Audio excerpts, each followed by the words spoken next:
Okay, well, welcome to Springboard. This is episode 18. We are doing a new format. As you can see, we've moved to video in light of the times we're in. So my name's Jonathan. I'm here with Jeff. You can see Hello. him over there. We are all set up in our own homes, ready to talk about the sermon. If this is your first time listening to Springboard, I guess this is nothing. There's nothing new here. This is what you assume it's always like. But what this podcast is just an opportunity to talk about the sermon from the week, from Sunday morning, from the contemporary service at Bakerview Church. So that's what we do. We springboard off of the sermon and talk about questions and kind of dive further into some of the things that were discussed. So Jeff, you got to preach this last Sunday, and you preached.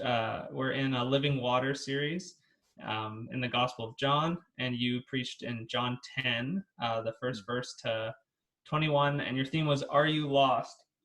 Um, yeah, just how did it feel to preach at home and set that up, and how did you kind of come to this theme within this text? Yeah, good. Good to be here. I actually don't call it preaching. I think I think you need to have people to call it preaching that are actually physically present in the room. Yeah. So maybe it's something a little closer to teaching or something like that. But it is different. It is weird, and maybe we've talked about that a little bit before already. So. But still good. I think that we're doing what we can to make sure that we engage each other in a conversation, and this all, of course, springing from the Bible. And this is where we kind of get our food for thought. This is where we get instructed, and this is where we find words that are worthy enough to wrestle with. And so I think it was all right. Hey, there's quality issues, but we try to ignore those. Everybody recognizes the situation we're in, and so it is what it is. And then so this is fun to bring Springboard to bring it to video and not just Mm-hmm. audio. It'll be made available, by the way, both in audio and video separately. But Yeah. this is good because as we talk now, people can see our facial expressions and see how silly we look when we talk, right? So Yeah. So that's a fun aspect of this. So yes. this Oh, sorry. text is there's the two I am statements that you focus on that Jesus says here. I am the good shepherd, and I am the gate or the door. So how, with those in mind, and this, how did you come to this theme of "Are you lost"? Obviously, that word is used in this text, but yeah, just talk about that a little bit more. Yeah, that's good. So I hope everybody enjoyed the lost stories that were not. Well, one of them was my story, but there was some contributions there. And then I come to the place in the sermon where I ask, so why am I talking about lost? Because the word lost in English, at least, doesn't appear in the text, but it does in Greek. It's apolumi, and the reason I still wanted to stick with that theme of lost, even though the English translations don't really flesh that out as much, is because it's still the same concept in Greek. It's to be dead, it's to Mm, perish, or it's to be destroyed. And so we see that in John 10:10, where Jesus says the thief comes to steal, kill, and destroy. That destroy right. word is apolumi, and it's to force the shepherd to admit that there's one that has gone lost. Mm, um, and so for me, as I look at the text, as I look at the way that that word apolumi is used, by the way, I think I said this in my sermon, but that word apolumi is the same Greek word that we translate lost in all of the other lost sheep narratives in the Gospels. And so as we look at that, I had to ask the question, well, what is lost referring to? mm, Um, I grew up in a time where when you're talking about the lost, if we want to say it that way, in Christian contexts, we're clearly talking about all the people who have not accepted Christ. And so Right. there's kind of an in and out, us and them kind of paradigm set up where we are the ones who are found, and then there's the lost. This is actually supported by songs we sing. For example, Amazing Grace. I once was lost, but now I'm found. Hmm. And we could talk about what maybe the author was meaning by those words. But more importantly, that would be a valuable conversation. More importantly, what did the biblical authors mean when they were using this language? So the case that I make is that they weren't talking about non-believers. They were talking about people who had been separated from the group. Hmm. So John, as he's writing this gospel, as much as we can tell, his intent isn't for people reading this that aren't a follower of Jesus to go, oh, I am who he is talking about. I'm one of those lost. I need to follow this good shepherd. Necessarily, that's not the main intent of what's going on here, would you say? I sort of. I would say that if a non-believer read that text, uh, they would have really no reason to say, "Oh, I'm one of the lost." They would have every reason to say that someone who is a part of the tribe of Israel, or in our context today, someone who is a part of the Christian church, who would get separated for whatever reason. Maybe you're wandering off because you don't believe in this thing anymore, Mm-hmm. or whatever. They are legitimately lost because they have been killed off or taken away, perished Okay. from the liveliness of that group. Of course, they might not describe themselves as lost, but it's a loss to the group that this one has been taken away from the group. Mm. Now, if a non-believer who's never been a part of the church or anything would read this text and say, "I'm one of the lost," well, that's different. That's more of a recognition that you've read this text and something has changed in your mind, and you actually say, "Wait a minute, that's my home. That's my true home. I thought I was home, but I haven't been home. That's my home." Mm. And now you feel lost because you're not yet connected to this group. So I don't want to be too extreme and say, this isn't for non-believers at all. I Mm. just think that as Christians, we can't point to the non-believers and say, "You're lost." Mm. I think it's something that you recognize in yourself more than something that you can judge on another person. Mm. Yes. Yeah, I agree. I think that's a helpful way to look at it. That it's not necessarily wrong 100% to see this as kind of an evangelistic, like this is how you go save people who are lost, but some of the implications that that's had on the church and the reputation of Christians in the world. I think you used the word arrogance Yeah, in your sermon, that we can so easily become people that are in, and then if someone says they don't believe in Jesus, well then they're out, and that right. means they're lost. And this very simple formula, which can be helpful in terms of, yeah, figuring a few things out, but I don't think it's the end place of discipleship. I think it's maybe a starting point, but if we hold too strongly onto that as the church and as Christians, it becomes just a judging match of how people are behaving, what they said they believe, do they actually believe it, who's in, who's out, and it becomes very pharisaical, which is ironic because I think you said this is where Jesus is going with this parable of being a good shepherd. That's who he's talking to. Yeah.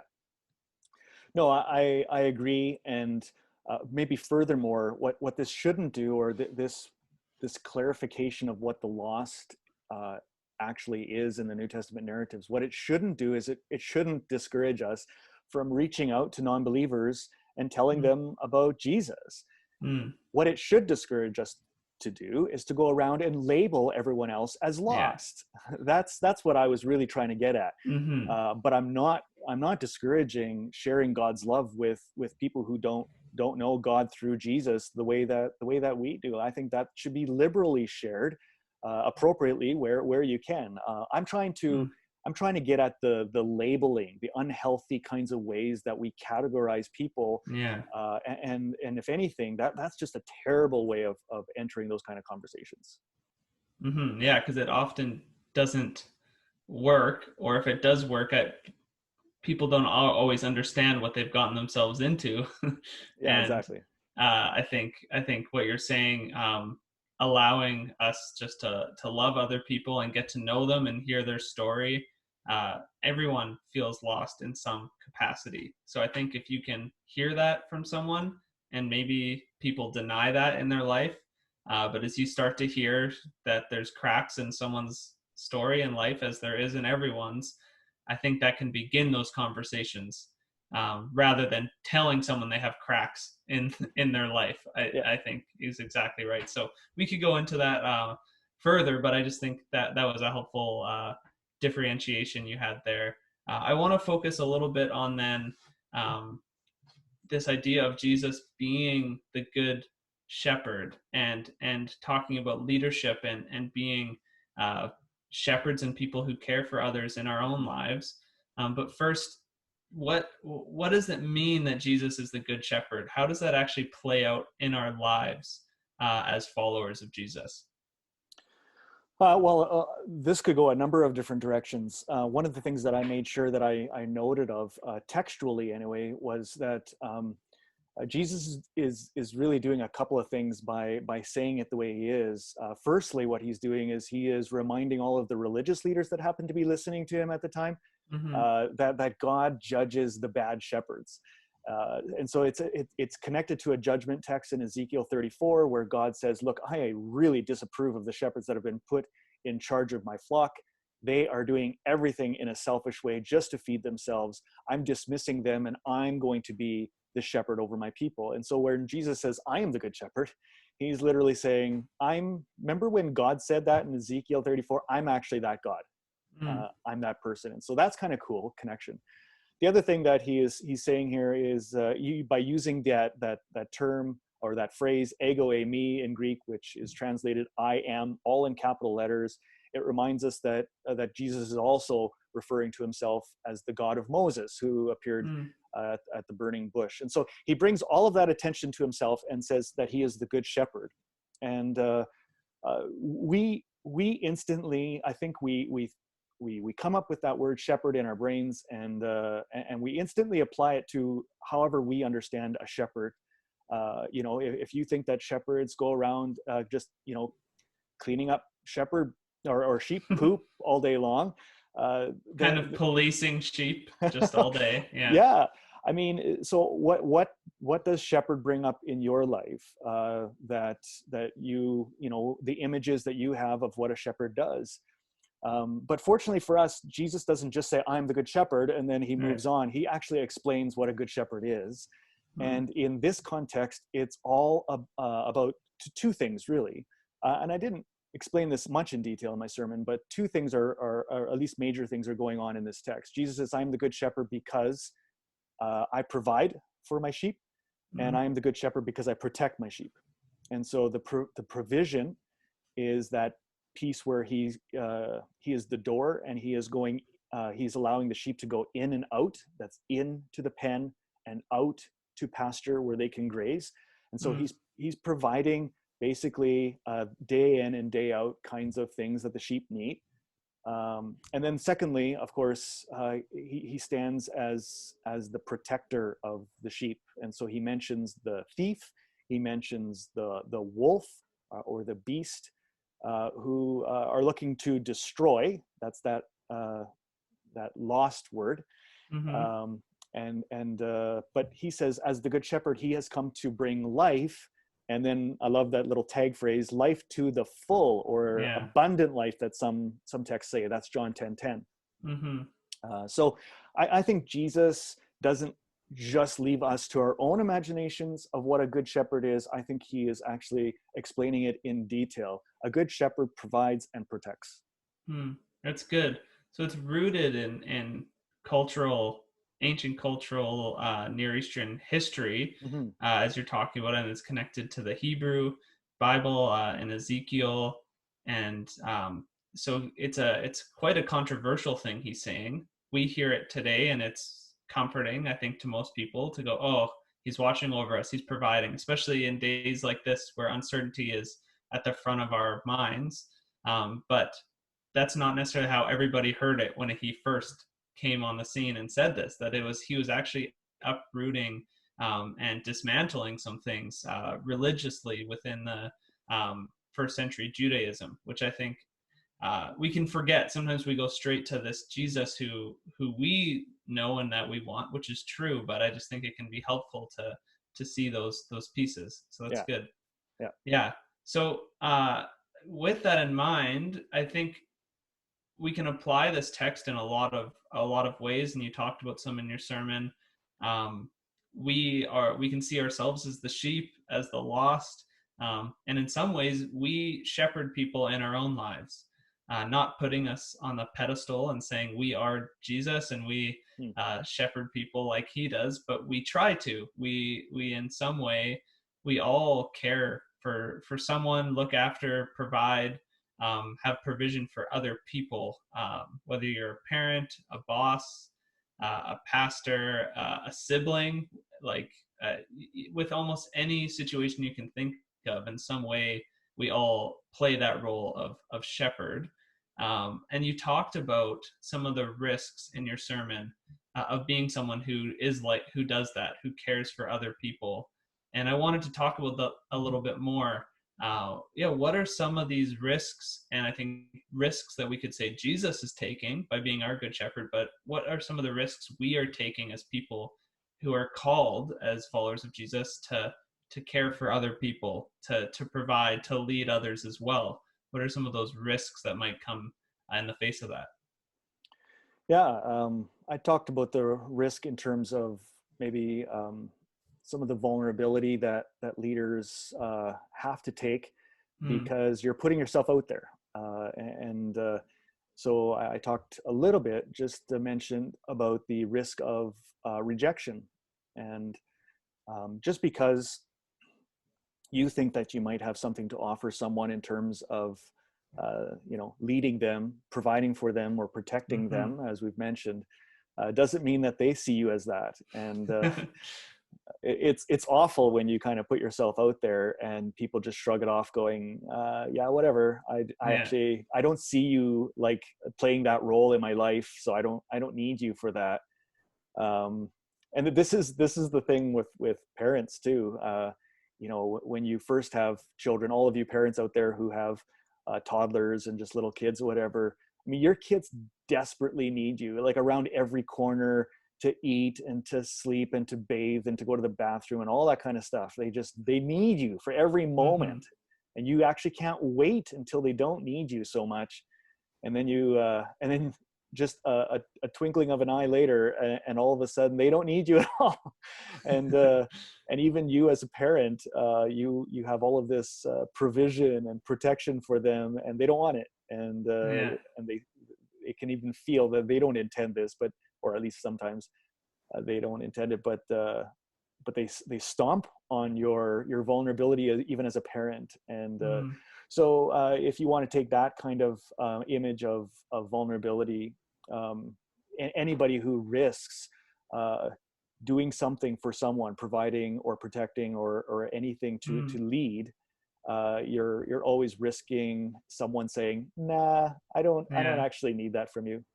Yeah. Yeah. Definitely. I've had my fair share of those moments, and I think you learn a lot about yourself in those moments because you're stepping out. And yeah, vulnerability I think is necessary in relationships and to create depth in life and in discipleship in general, I would say. But it leaves us open to other people's comments or views or just judgment. So yeah, I think that's a scary piece to it, but necessary, even if we don't necessarily see ourselves as leaders, which is what I want to talk about too, because when you think of a leader, naturally you think of followers, and we can often put people, like we've talked about with this in and out idea of being lost and found. There's either people who are leaders or people who are followers. Hmm. And I think that's not really true. I think we're No. all leaders to someone and all followers to someone else in our lives. And uh, if we're not acknowledging where we're leading people, we can lead them the wrong way. And if we aren't accepting that we're following people, we probably won't ever learn anything. So, yeah, just talk about some of the challenges as people who need to be followers as well as leaders, and how do we do that? Yeah, it's a great question, and I agree 100%. We're all leaders and we're all followers, at least to some, greater or lesser extent. Mm-hmm. Um, it's not so much that you're not discipling someone; it's whether you're discipling someone well, Mm. because people are being influenced by the way that you live, by the decisions that you make, and sometimes when people are living in close proximity to you, this of course means that there's a greater influence. Um, but this is also true of the way that we follow. We're not so much whether we're a disciple or not, it's whether you are being a good disciple or whether you are choosing to follow good paths Mm. or not. And so it's pretty easy, I think. I think this is where you were going with your question anyway. So I think it's pretty easy to be critical of leaders, and that's what makes the risk of leadership all the more, because it's such a vulnerable place that you went where you put yourself out there to know that there are some people who actually don't care about what you have to offer. Mm. Um, but I think that provides that great look in the mirror kind of challenge for us as followers. So Jonathan, you and I were pastors, and so by virtue of our office, we have a leadership task. That doesn't make us Mm-hmm. leaders. Our behavior makes us leaders, I think, or how we conduct ourselves. But it gives us a place of leadership or Yeah. an office of leadership, and uh, and but we're also followers. Like you and I Mm. aren't just leaders. We're followers, and we're also looking to people who are going to model for us the right way to live. We're looking for people who will provide for us and who will protect us, because the Mm. whole community needs that, whether you have an office of leadership or not. So that's a challenge to maybe people who see themselves as leaders, to also say, do you also see yourself as a follower? And because I can guarantee you the quality of your leadership, let's say formally to youth and young adults, to others, the quality of that kind of leadership is going to be hugely dependent on what quality of a follower you are of the good shepherd and of Mm. other shepherding voices that help you see and hear the good shepherd. Um, Mm-hmm. so that's a challenge to leaders, but there's also just everyone else who doesn't see themselves as leaders. Of course, Yeah. we know that they're still leading, they're still influencing people and those kinds of things. But it's pretty easy to sit back in your armchair with remote in your hand and to criticize leadership. I mentioned this in my sermon. Um, our culture has produced a huge kind of suspicion and even disdain of leadership, whether that be religious or political or everything in between. Mm. And so we find it easy to make memes and to mock and to ridicule. Mm-hmm. And even the best of us, when we see some of these cartoons out, we're laughing because they are funny. But in the end, it produces within us a natural knee jerk to, I think, not look at our leaders or anybody who is exercising a leadership voice in our lives, to take them seriously at all. Mm-hmm. Not almost undermining the fact that God could be using these people to speak into our life, and we're just ignoring it because we have such an aversion to leadership, Mm. which it says less about the quality of leadership, and it says more about the poor quality of followership. Mm-hmm. So I don't know what you think of that as you think about being a leader, being a follower, in terms of the assignment that you've been given officially as an employee.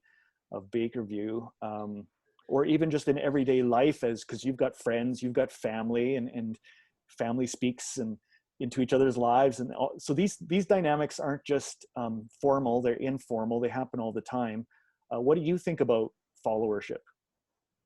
Yeah, I think for me, a great way that has helped kind of blend the two, knowing that we're both, is the word humility, which gets thrown around a lot.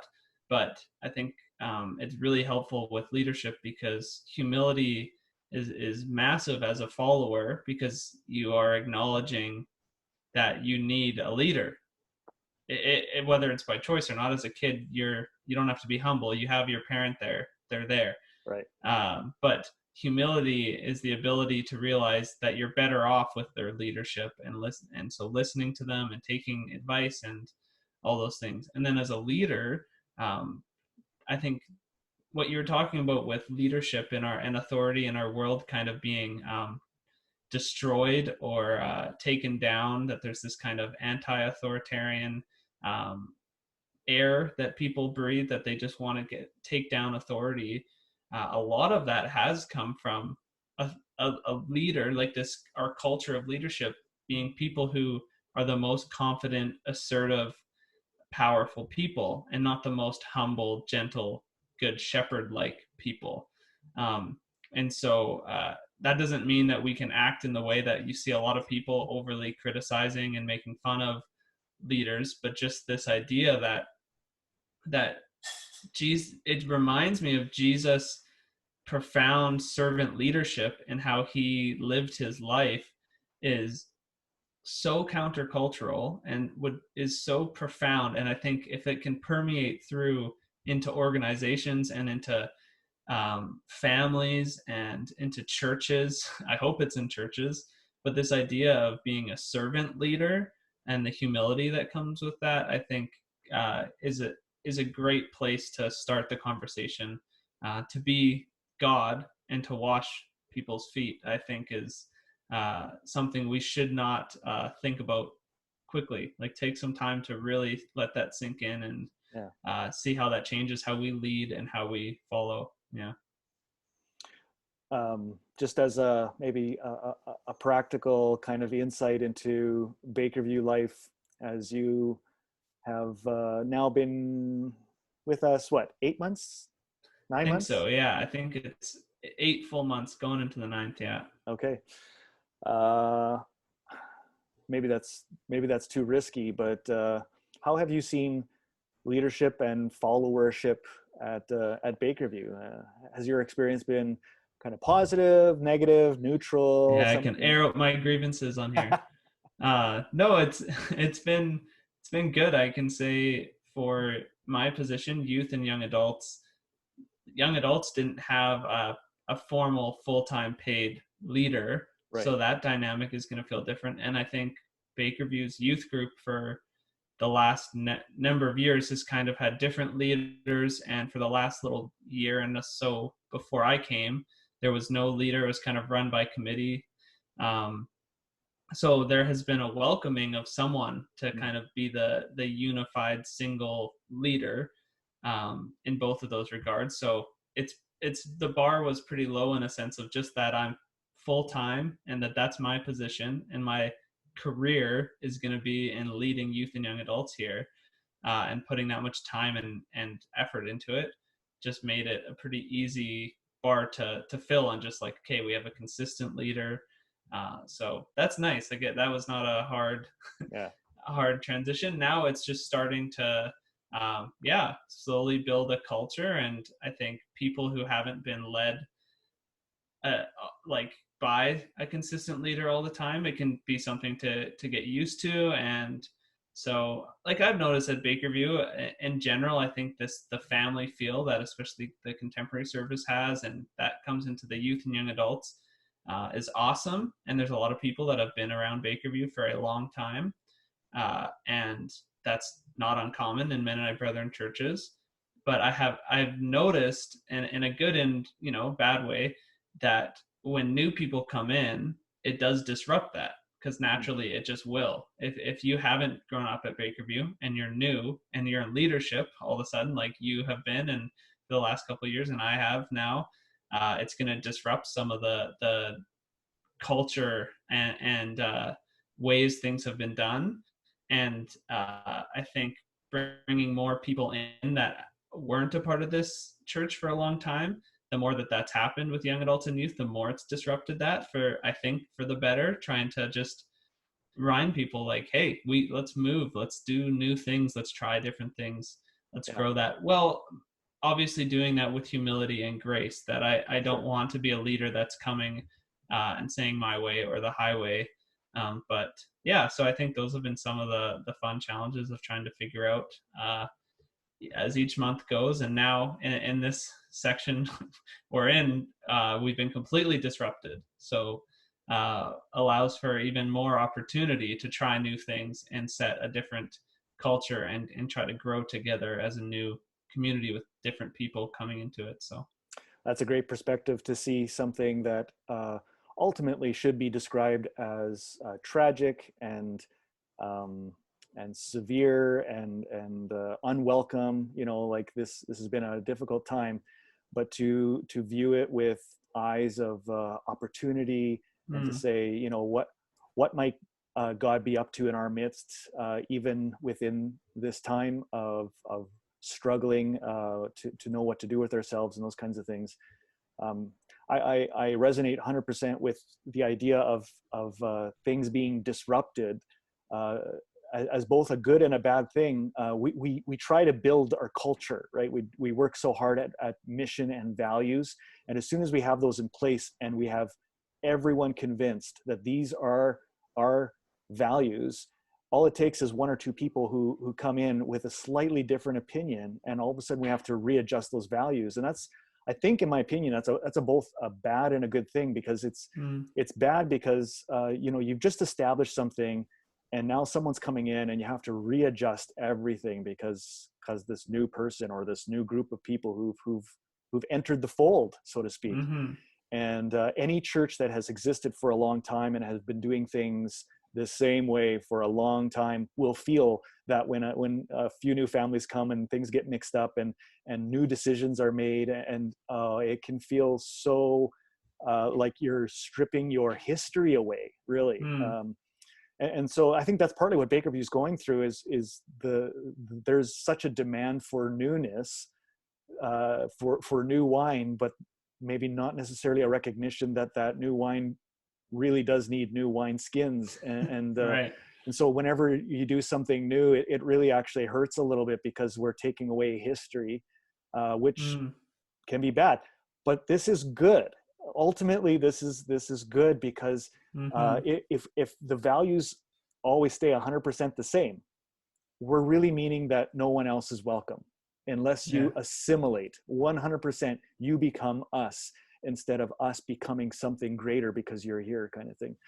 mm, So I really resonate with what you're saying, and want to encourage you to keep on. I think we're heading in the right direction by embracing change, and mm, even if that feels a little bit disruptive at times, I think that's what a good shepherd does. I think a good yeah, shepherd recognizes that. Well, even Jesus says in this text, there's also sheep that are not a part of my fold, or he makes mention of that, and I'm not exactly sure what he's all referring to in that moment. But I love the inclusivity of Jesus's words. Like, he's not saying, no, I've got my sheep, there might be some others with some other shepherds, they can kind of keep to themselves, well, I don't want any mm-hmm, part of them. He's like, no, there should be one shepherd and there should be one sheepfold, and so the inclusivity of that really speaks loudly as mm, well. We can't expect to lead well and keep our doors shut from any kind of change or disruption that might come mm, our way. Let's fling them wide open yeah. and see what happens. Yeah, I think that's great. Often, I don't think too many churches would say they're against inclusion explicitly, but certainly if you ask people around that don't go to church, they see the church as a very exclusive Mm-hmm. thing. So there's a tension there of how we actually mean that. What do we mean? And often we maybe don't want to face the reality that to be inclusive, like you're saying, means to let some of what we want go, and I think that is the self-sacrificial love we can show people, that maybe some of the things we like about our lives and the way we do things will have to die or go away, or become less, so that this inclusive culture can become something. I think having we're not at the building now, but having refreshed shower ministries, which I think is still going on in some capacity. In a limited capacity. Yeah, The showers aren't going on anymore, but I think but they're still doing providing. lunches or yeah. Yeah, that's great. So like that, you can't bring something in like that and not disrupt something. Right. And if our answer is we want to do new things that include more people, especially the marginalized, and provide basic needs for them, because we believe that's part of the gospel, a big part of the gospel. You can't have that and all the things that you want. Like it's actually going to cause disruption and cause you to go, oh, I guess certain things we can't have, conveniences that we once had we can't. And Yeah. so yeah, that's good. I think that's a good conversation to have, and to remind ourselves as a church that it might sting a little bit, or it might be frustrating. There might be arguments and over what we value and what we should do, but that doesn't mean we're not growing. Often growth, that you have to go through that, as a church. Well, and Um, that word on sacrifice is actually key, because that's actually how Jesus ends his talk here. He mhm, says, I'm ultimately the good shepherd because I lay down my life for my sheep. mhm, And I said in my sermon that uh, you will always know whether a voice or an act of leadership is an extension of the good shepherd, capital G, capital S, good shepherd. You will always know, because in the end, it will bear fruit of sacrifice. There will be some sort of laying down of life. And if you don't see that, if you see something else that looks more like hoarding or more like self-preservation, then you know that there's really something, at least something wrong with the voice that you're hearing. And so mhm. I think to lead well is to sacrifice. Wow. Well, that's great. I think that's really encouraging, to hear that, as people asking this question, are we lost? And I think we all can say yes at some point in our life. It's maybe been stronger, but to know that we follow a God who sacrifices for us, and that we can rest in that and trust that, and know that we are people who can sacrifice to other people. And you said John 10:10, Jesus came to bring life, and life to the full. But the fullest life isn't the most convenient life of self-preservation, but it's the fullest life that you're able to provide for others and sacrifice for other people. And Yeah. I think that's a great place to end off. So I just want to finish up maybe with a bit of a promo for what's next. What's the sermon look like this coming week? Yeah, well, I mean, this is a Sunday that I wish we could gather in person, Mm-hmm. because it's Palm Sunday, and so Yeah. we're gonna look at what Palm Sunday means. But the text that we're focusing on in our Living Water series is going to be John chapter 13. So John is in some ways divided up into part one, part two, and part two starts in chapter 13, where Jesus washes his disciples' feet. And so we're going to ask the question simply like this: are you dirty? We've been asking these simple questions to make the heart of our messages very accessible to all ages, and so we'll see what we mean. Go ahead and read ahead if you would like. There's no cheating here. Get ahead of the game and get informed about how Jesus bent down and served his disciples. Well, great. There you go. That's what you have to look forward to. Thank you all for listening and watching Springboard episode 18. Look forward to episode 19 coming after that sermon. So have a good week. And yeah, till next time. God's peace be to you.